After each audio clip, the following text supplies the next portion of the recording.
Minhas amigas e meus amigos, mais de 150 países celebram hoje, 16 de outubro, o Dia Mundial da Alimentação.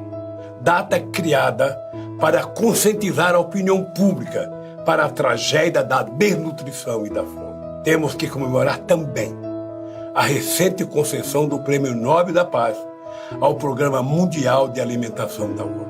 Lamentavelmente, o Brasil não tem o que festejar no Dia Mundial da Alimentação.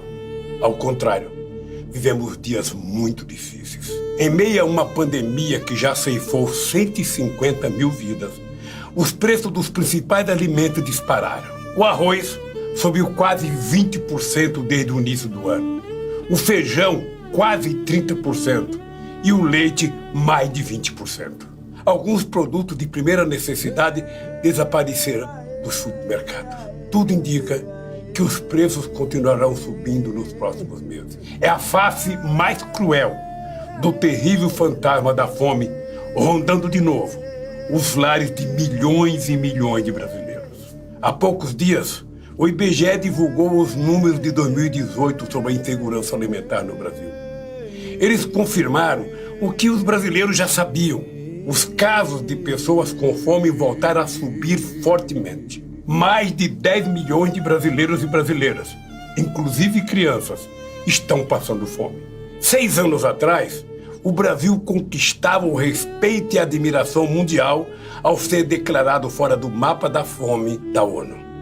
Depois do golpe contra a presidenta Dilma, o país deu marcha ré. Os golpistas mergulharam nosso país num poço sem fundo.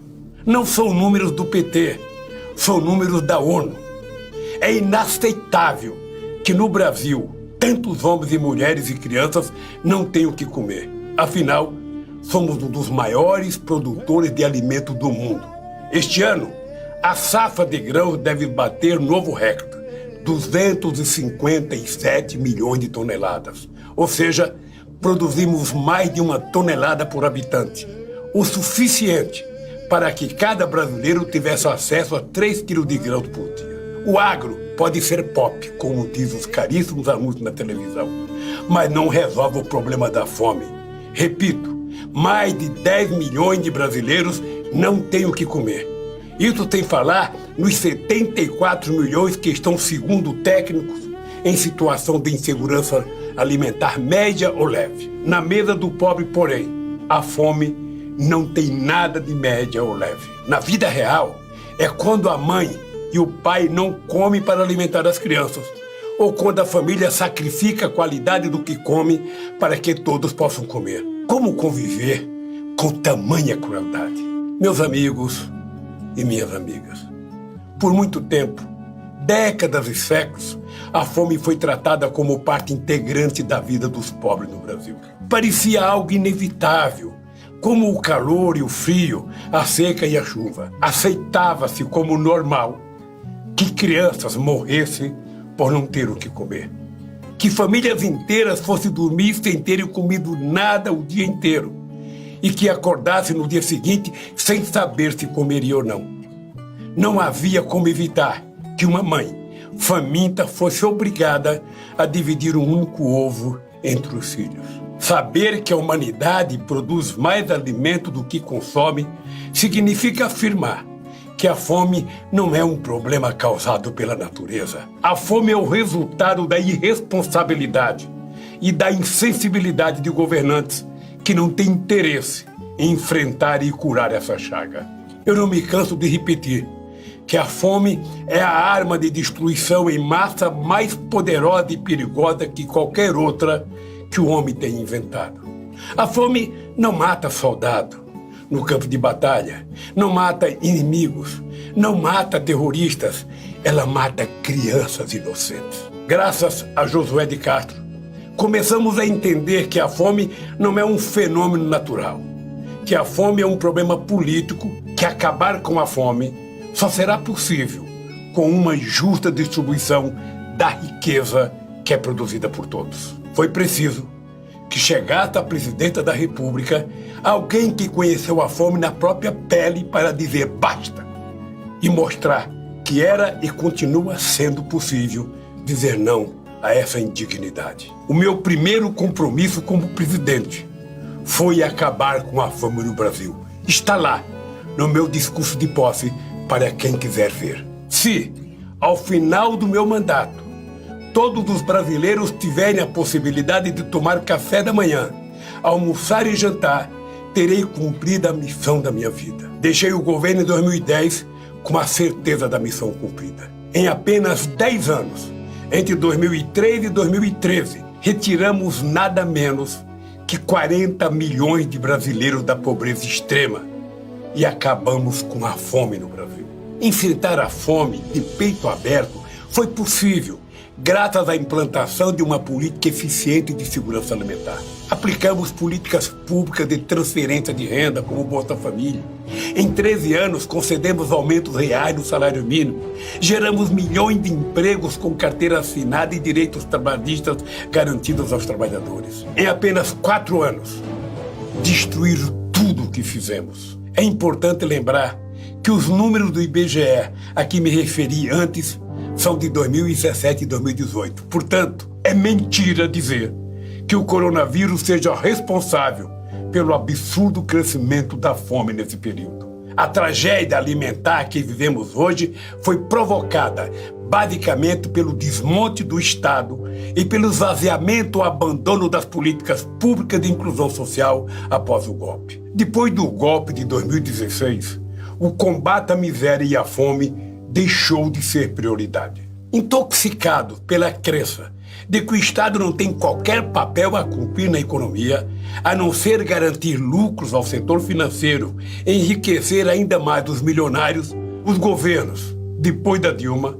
promoveram um desmonte sistemático dos estoques reguladores de alimentos, essenciais para garantir preços justos e acessíveis à população, especialmente à população pobre. Durante os nossos governos, a CONAB, a Companhia Nacional de Abastecimento, empresa pública do Ministério da Agricultura, comprava os excedentes na época da safra. Com isso, evitava que o preço ao produtor despencasse, o que poderia afetar negativamente o plantio da safra seguinte. E quando surgia o risco de desabastecimento, colocando em risco a alimentação da população, a CONAB tinha estoque estratégico para atuar nas crises, seja enchente, seca ou mesmo em momentos de aumentos de preço.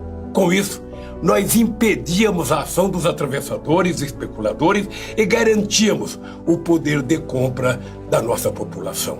Infelizmente, devido à política de desmonte do Estado praticada pelos últimos governos, o Brasil foi apanhado de calças curtas e entrou na pandemia com os estoques públicos de alimentos praticamente zerados. O caso do arroz é o exemplo mais visível.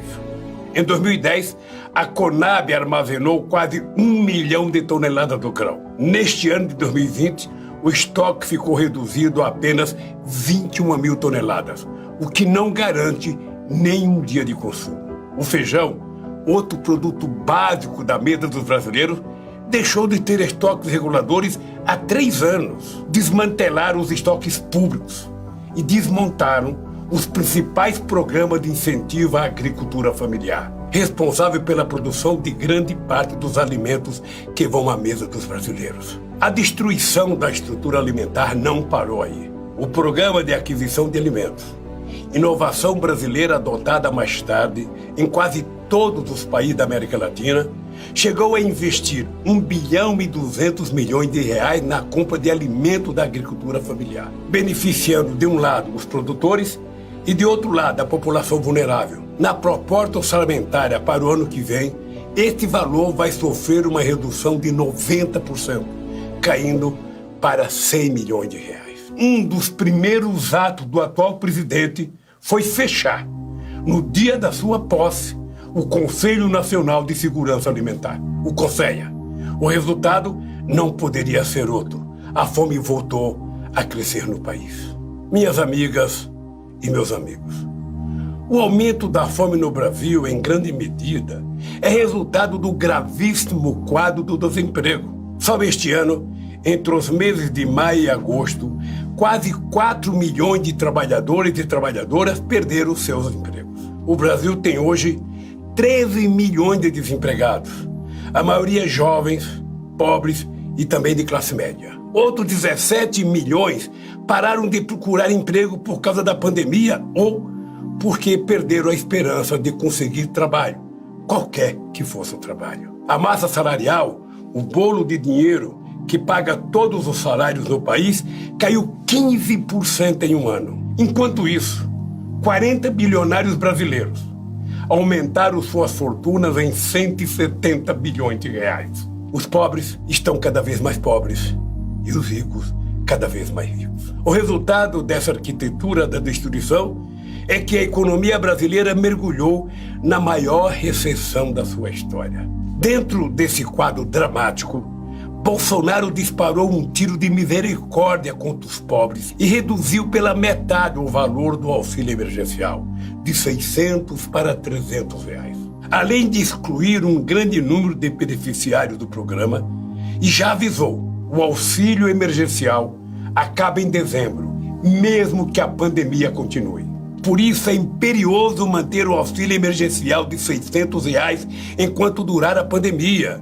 Conclamo todos a apoiar a campanha lançada pelas centrais sindicais, exigindo do Congresso a imediata votação dessa medida. Nenhum real a menos. Minhas amigas e meus amigos, enganam-se os que acreditam que esse desgoverno vai nos derrotar, nos colocar de joelhos. O Brasil é muito maior do que essa gente que tomou Brasília de assalto. Nosso povo é muito maior do que as elites que só pensam em si mesmas. Mais uma vez, o brasileiro saberá dar a volta por cima. O povo, que já derrubou uma ditadura de generais, não treme diante de capitães autoritários. Este meu desabafo é um chamamento a todos os homens e mulheres que ainda conseguem se indignar com a volta da fome ao nosso país. A fome não é uma maldição, não é uma praga bíblica que se abateu sobre os brasileiros pobres. A fome é um tormento social que resulta principalmente de opções econômicas feitas pelos governantes. A fome é um flagelo que só terá fim quando distribuirmos a riqueza para que o povo possa se alimentar todos os dias. Companheiras e companheiros, não podemos naturalizar a fome, como não podemos aceitar passivamente a irresponsabilidade no tratamento do Covid. O Brasil já provou que pode vencer suas adversidades. Vamos outra vez juntar forças para reconquistar a democracia, vencer o Covid, o desemprego e a fome. Mais uma vez, conto com vocês para tornar esse sonho realidade.